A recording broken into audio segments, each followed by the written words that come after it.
Sim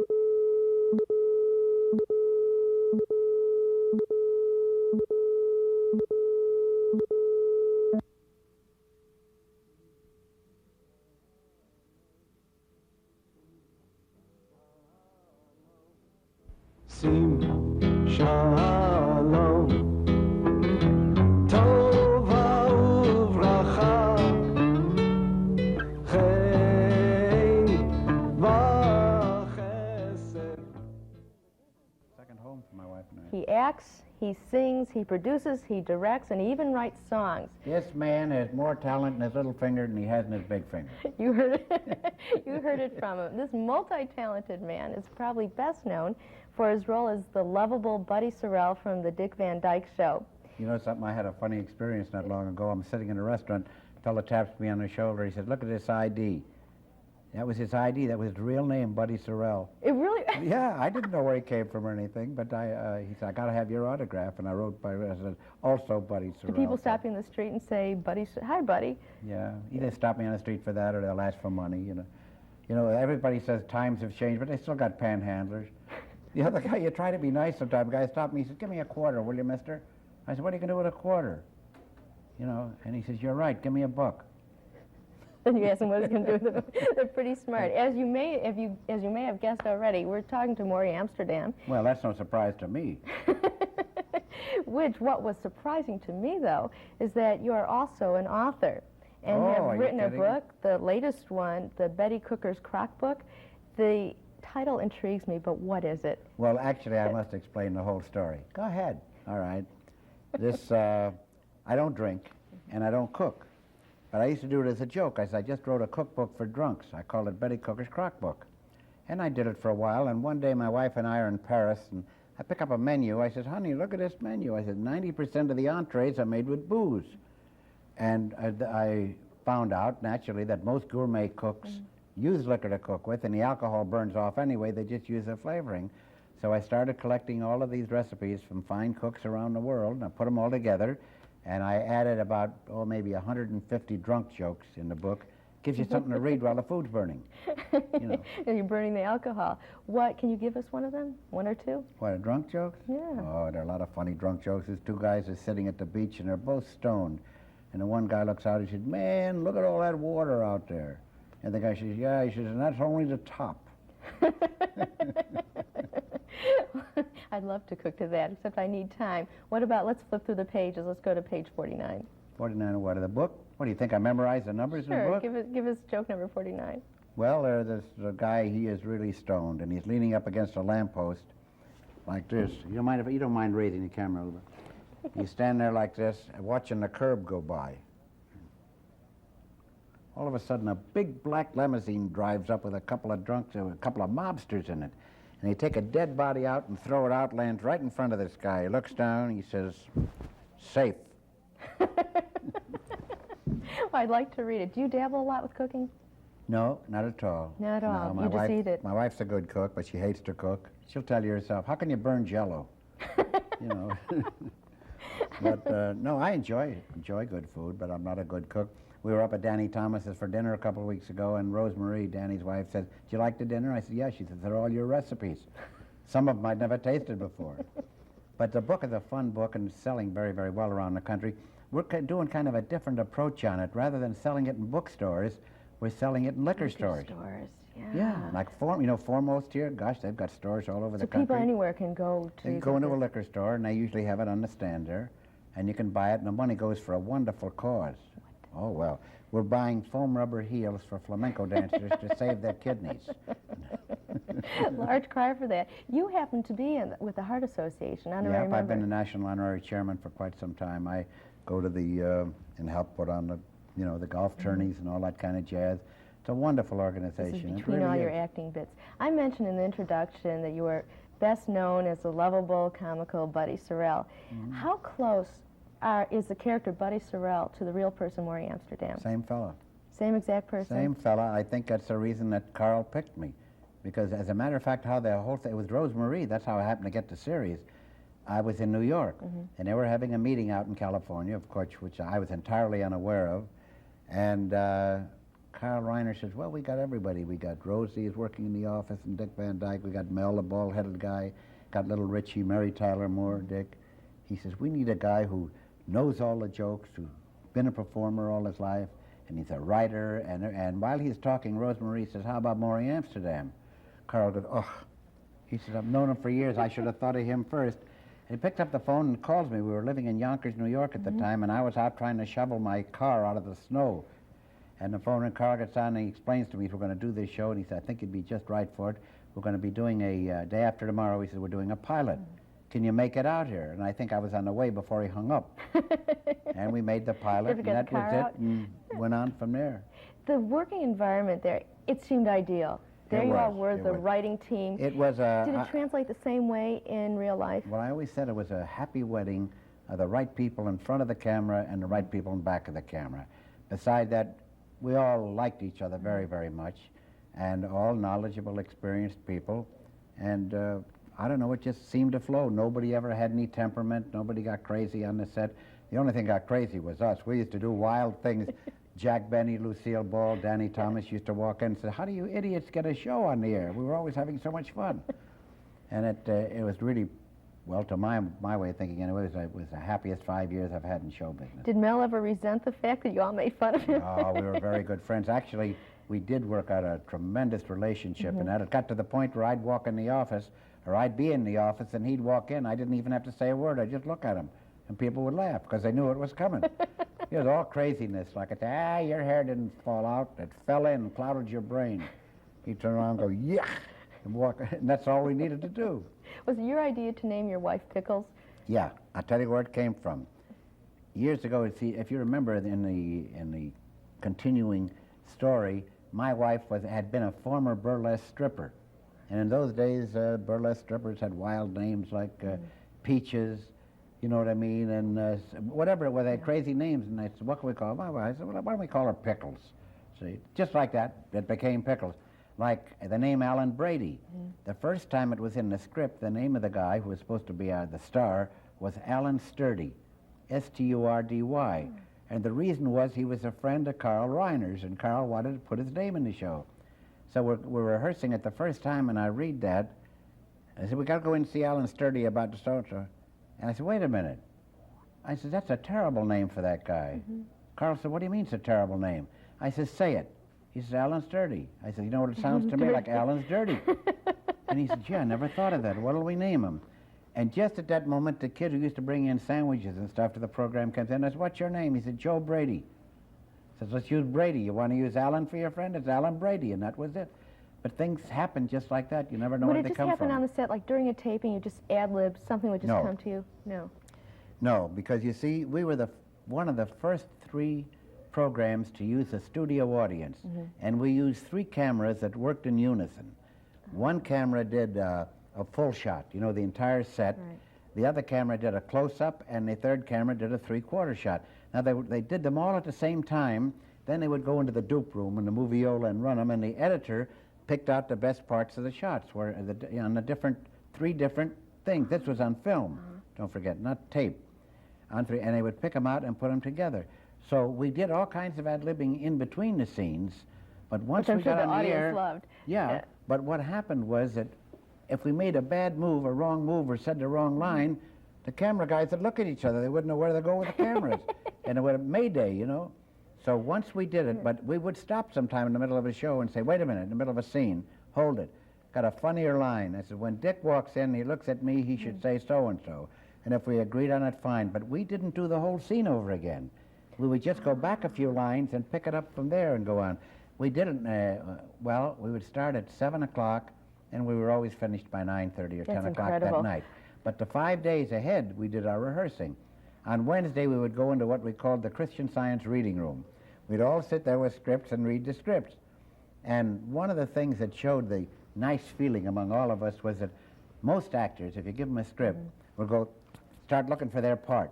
We never did that. Everybody started right from the beginning and read through it, and if we didn't like the script, we would throw it right in the middle of the table, and Carl would get a different script. Did you actually help with the writing? Oh, yeah, most of the office scenes. Now, you played a comical role. people loved your kind. It's true. The minute you came on, a smile would come to everyone's Well, I've faces. been in television ever since television started. Did you always know you wanted to go into this, to be a comedian, to go into entertainment? Is this what your parents wanted you to be? No. My father was concertmaster here of the Chicago Opera Company for several years. And then when we moved to San Francisco, I was 2 years old. I was born here in Chicago. And we moved to San Francisco. And my dad became concertmaster of the San Francisco Symphony. And he was concertmaster for 35 years. And everybody assumed I was going to be a concert cellist. My brother was a concert pianist. And my brother went out on the road with the vaudeville act after he graduated high school. And he was a piano player for the act. In those days, they used to call them flash acts.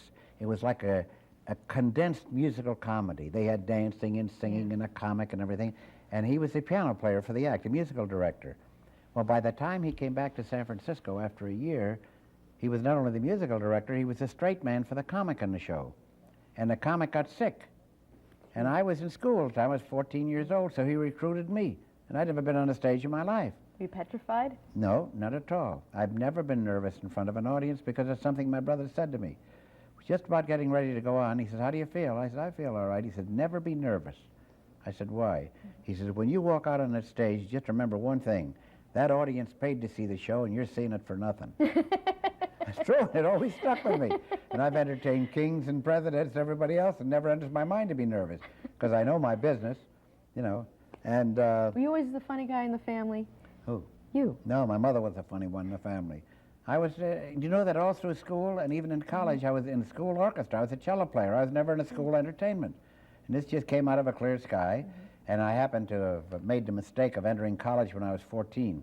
I was the youngest student to enter the University of California. Seriously? And believe me, it's not a good idea. You can't enter in the social activities or anything. I felt like a freak around the school. So when I had this chance and I liked it, I said to my mother, I think I like show business a lot. And I was fortunate enough to have the kind of parents that said, you do in life what you like to do. Because anybody who's working at things that they like, and if they're successful, are very, very fortunate. And they didn't give you the shtick, you've got to be a doctor, No, a lawyer? nothing. My mother thought at first I was going to be a lawyer and everything. She said, if this is what makes you happy, do it. They said, you're young enough to know in a couple of years if it's what you really want, and you can always go back to school. But you must So have that's really it. loved the cello because you still incorporated it Oh, in your yeah. material. I do, and then when I do concerts, like I did a lot of them with Jack Benny, you know, to raise money for symphonies, I got to take about a month or 6 weeks off and just, as musicians call it, woodshed. Just sit there and practice, and you get your intonation and your technique back and Do you everything. still do it? I mean, does it create solace for you? I practice, I try to get in at least an hour every day. I do two things. I practice the cello, and I do an hour of writing. I sit down at the typewriter for an hour every day and write, regardless of what it is, good, bad, or indifferent. I make up my mind, and I've been writing jokes all my life. When I started in show business, I told you, 15 years old, I was writing for Will Rogers. Yeah. And through the years, I've written for all the top comics in show business, Frank Morgan, Fanny Bryce, Jack Bob Benny. Hope, Jack Benny, all of these people. In writing for these people, you mentioned you wrote for Jack Benny, who also, he incorporated the violin in his act. Is it at that time you decided, I can write for these people, why not write for myself? No, I started first when I was like 14. When I started, actually, when I was 10 as a boy soprano on radio in San Francisco. I had a very high voice. It made me sit with the girls, and then when I got to the point where I enjoyed it, my voice changed. I mean, that's the kind of luck I got. You developed a falsetto. No, and then I don't know, I just like doing what I do, and fortunately for me, I've always done what I like doing, and it's worked out for me. Some people might go right down, you know, if I've wish you given could up successful jobs because I felt they were becoming a job. Do you feel you're doing a lot of acts? In fact, I put on Alice, and I saw you there. Yeah. You were the nightclub I do owner. Alice, I do Love Boat. I saw myself in Love Boat, I think, twice last week. I just did the Johnny Davidson show a couple of times. I was on the Blooper show with Dick Clark, and Good Morning America with David Hartman. And what was another one? That wonderful show that I'm crazy about is that Entertainment Tonight. Yeah, yeah. Yeah, gee, I think those people are just terrific, and I like the style of the show, the way it moves. They sent a camera crew up to the house, you know. when They did move the it. show. Do you wish you could be doing the Dick Van Dyke show again? That was something you I did. did. You The look only forward reason to I every wish I could week. be doing it again is because we had so much fun doing it. I said going to work every day was something we looked forward to. It was a ball. We had a great time. Rosemarie is my daughter's godmother. You know, she's like one of the family. Yeah. And I've written everything she's done since she's 12 years old. Do you still sound like you have a lot of fun with what you do, and you used to do radio and telling jokes. You've always used the word yucca-puck. Yucca-puck. No, Yucca-Puck became a theme song, and I'll tell you how. Being a cello player, one of my favorite encores has always been The Swan by Camille Saint-Saëns from his Carnival of the Animals. And it's a famous cello player, and Pavlova danced to it, you know, the Dance of the Dying Swan. And it goes la-da-da-dee-da-da-da-da-da. And the piano accompaniment, it was la-da-dee-dee-da-da-dee-dee-da-da-dee-dee. Well, I was doing a radio show in New York called Gloom Dodgers. I was on the air every morning from 9 to 10, 11 to 12, and it wasn't a record show. We had a full orchestra and had guest people. I'll tell you about some of the people I started on that show. It would come on, and every so often I'd have a request for a song or something, and I'd say, I had an orchestral leader named Joel Heron. Fine musician, but a real neurotic. Every once in a while I'd look over at him and say, Joe, do you know so-and-so? And he'd go, nothing, you know, Death Valley days. So when he did that, I'd call my announcer over. You know the act, Bob and Ray? Right. Ray yes, Goulding? yes. Well, his brother Phil was my announcer. Real New England, funny sense of humor. I'd say, Phil, come here. I said, give me a little background music, you know. The first thing came to my mind was the background for the song. Sounded a little, yucca-pucka, yucca-pucka. I don't know where the words came from. I happened to say it. Yucca-pucka, yucca-pucka. Well, I soon started getting letters from people, and they said, Dear Yucca-Puck. And I had to make a record album, and I had supposed to make 8 sides, and I had 7 of them done, and I'm sitting there in the studio, and they said, we need another song. And I sat there, I got an idea, so I wrote Yucca-Puck right there on the spot and recorded it 15 minutes later, and that was the start, and it stuck with me ever since. I even had a racehorse named Yucca-Puck. Did it come that in? I owned many, many times with them. Very, very big winner for me. And didn't you say people stop you on the street, and what do they call you? Yucca-Puck, yeah, say Yucca-Puck. And then somebody will write a letter, they say, oh, if you only knew what that meant in Hungarian. Doesn't mean anything in any language, it's just Yucca-Puck. That's it. Yucca-Puck. You've got a wonderful face for a Yucca-Puck. Yeah, I guess so. But I enjoy everything, I really do. As long as my family's well, that's all really I give a darn about, just so. That's good. they're Keeping nice Yucca-Puck people, in it yeah. is enough to keep anyone's And spirits they uplifted. recorded it. I remember once Fred Waring with his big vocal group and everything in there singing it like it's a symphony, Yucca-Puck, and I'm breaking up because it was nothing. But that's it. Shows you how the trademarks stick to you. I tell you, I'd like to try singing it in the shower one day. Yeah. So like I was saying about what? Yucca, huh? Yucca-Puck, yeah, we took care of that. But just, I like it. You know, this is fun being interviewed. I'm very seldom interviewed. I go on programs with people, and they always have a piece of paper with a whole gang of questions, and they say hello, and I do the rest of the talking. Well, that's something I want to ask you. Do people expect you to always be on stage? I know when we greeted you out there, everyone was waiting for a joke. Yeah. Do people expect Morey Amsterdam always to be telling a joke? I think in a way they do. But with me, it's a little different because I guess it's more like being the fastest draw in the West. You know, people, they'll say, because I have a reputation for telling a joke about anything. Any name, subject, or article you call out, and people don't even say hello. It's a bird story, you know. Or tell me one about a guy crossing the street or something like this. Wait a minute, say hello first. Yeah, you know. exactly. But I've been writing for so many years and created so many different stories and jokes and things. I guess people expect it from me. There's one song that you've written. I don't know why. It just pinches my curiosity. Oh, why did I ever leave Wyoming? Yes. I love the title. You know, it's now the state song of Wyoming. It is? Yep. Can you sing a few bars? Yeah, I will in a minute, but first I must tell you how it happened. When my wife and I decided we wanted to go to Yellowstone Park. So we drove to Yellowstone Park. But after you leave Yellowstone Park, the rest of Wyoming is like a stage wait. You know, I would say it's dull, but that's too active a word. There's nothing going on there. Miles and miles of nothing. So my wife and I are driving. We're on our way to Chicago and New York. And I said, well, I got to write a song about this state. This is, you know, big empty space. And I wrote the song while we're driving. Now we get to New York, and Jerry Colonna was appearing at the Roxy Theater. Sure, yeah. So we went backstage to visit with Jerry, and we get to talking, and he says, I got to record tomorrow. And he said, I need a song. And I said, Jerry, I've listened to a bunch of your records, and I think the reason they're not a bigger seller is because you have nothing there that somebody can, you know, beat their feet or their hands to. I said, oh, they're all kind of elongated, gadgety kind of songs. And I said, I wrote this song driving over here, and I sang it to him. I said, I think this would be good for you. He said, yeah, that sounds terrific, because there were a lot of jokes in the song, rather than you know, telling them out and out, they were all in rhythm. So we called up Johnny Mercer, who at that time was the head of Capitol Records, and I sang it to Johnny over the phone. And he said, hey, that's great. Jerry recorded. So we didn't even have a piece of music on it. And we went in the studio, and I gave it to him, and I taught it, and I sang it to the band, and the piano player faked it. And that was it, and it became a very big hit. And the same thing happened to me when I wrote Rum and Coca-Cola. When I wrote Rum and Coca-Cola, the Andrews Sisters, you know, made the big hit record of it. I think it was the second day we returned to New York. I'd been in Africa, India, China, all through the Caribbean, all over. And I was doing a benefit show for Nick Kenny, who was a big radio reviewer in New York at that time. And coming back in the car was a girl with me named Sullivan. What was her first name? Not Maxine Sullivan. Yuccapuck? Jerry Sullivan. And she said, I'm opening at the Versailles in a few days, and I need a novelty song, and I can't find anything that would be good for me. So I sang this song to her in the car, except for one thing. At that time, I wrote it originally just to entertain the guys overseas, and I had 105 dirty verses, none of which she could have used. So she said, write me a couple of clean verses, and I'll do it. So I wrote her a couple of clean verses, and it was the biggest hit in her act. Now, I go down to this other nightclub a few nights later, and the Andrews Sisters are sitting there with their manager, Lou Levy. They call me over, and Patty says to me, what's that song that Jerry Sullivan is singing, that song of yours? Now, the band is playing something else, and I sing the song to them a little bit louder over the table. They said, we're recording Friday, we'd like to have it. And we'll do it, make you a record.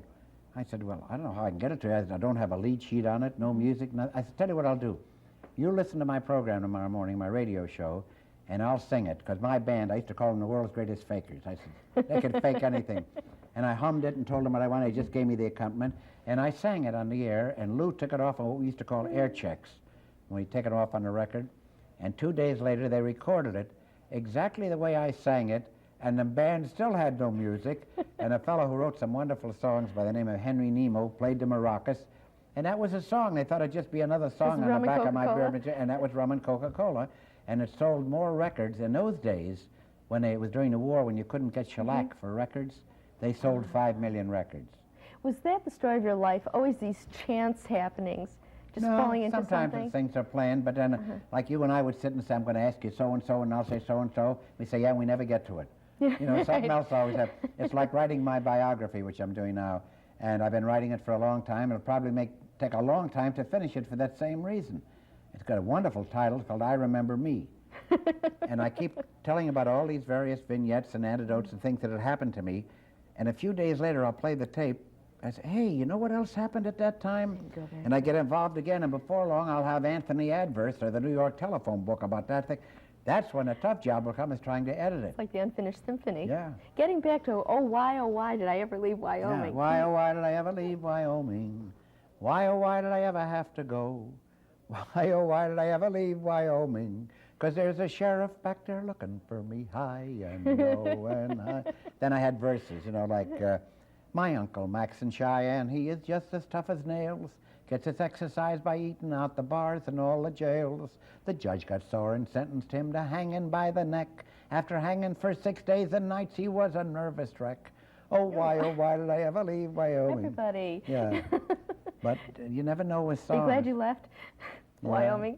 No, but they named a town after me. I gotta like Wyoming. Amsterdam Falls, Wyoming. The No kidding. governor sent me a whole Megillah with the, you know. Next thing they'll on it. name a mountain after you. Okay, Yeah. We've talked about I don't you want to be called Sesame. What else do they say to mountains? Open sesame. Sounds like a dentist talking to a mountain.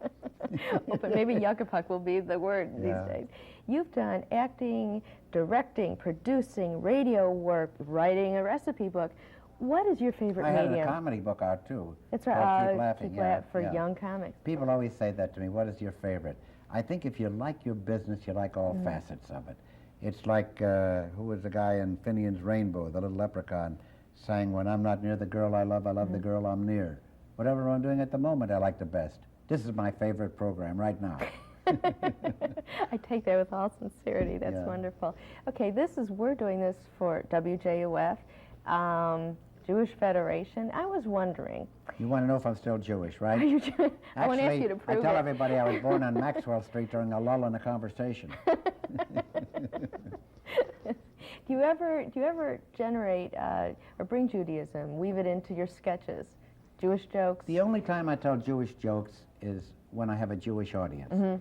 Because other times, it's not only the words sometimes, but the vernacular and the colloquialisms.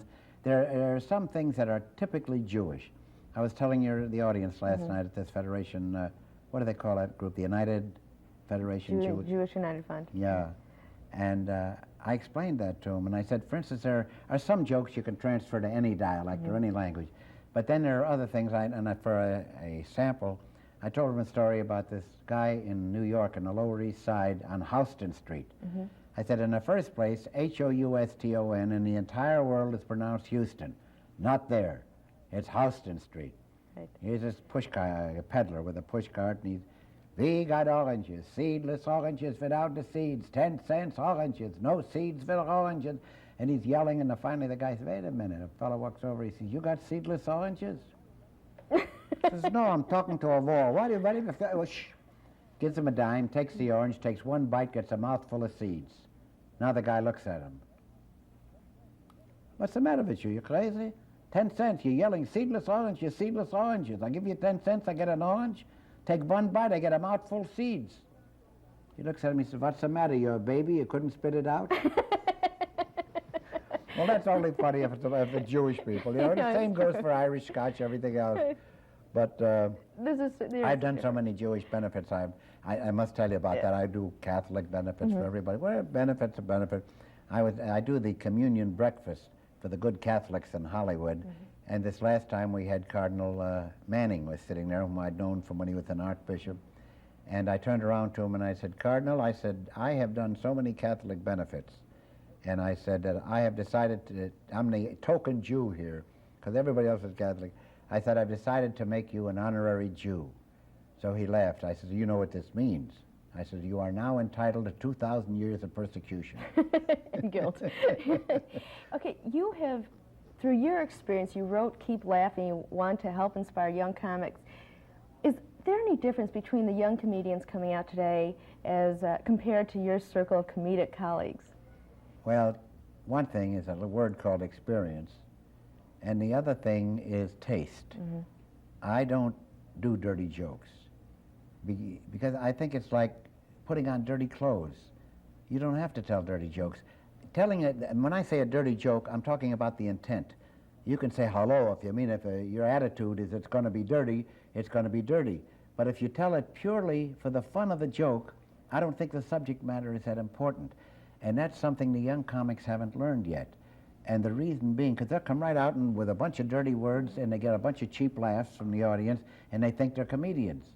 And they're not. They're just, I always tell these guys, because I've lectured to many of them, I say, it's like being an acrobat and doing your best trick forward. You take a man like, you remember Clark Gable and Gordon with the Wind? After a 2.5-hour picture, he says, personally, I don't give a damn. Well, the whole world was shocked. But it had that great dramatic value that you wanted. If he'd have said that at the beginning of the picture, you could have thrown the rest of it in the garbage can. But taste and knowing the right thing to say. Is it easier or harder for them? I mean, it just seems that they take the easiest way out, that's all, and they shouldn't. There are very few of them. I like David Brenner because I think he's a creative, a thinking comedian. There are a few of the guys that I like very, very much. How about David Letterman? David Letterman, I'm not a fan of David Letterman's because for me, he looks like a Princeton graduate trying to be a funny man. What about a Steve Martin who goes for the gags? Well, somebody once asked me, and I'm being very honest, they said, do you like Steve Martin? I said, if I was 12 years old, I'd love him. Because I think generally what appeals, all those things with the arrows and that's, we did that at parties when we were kids.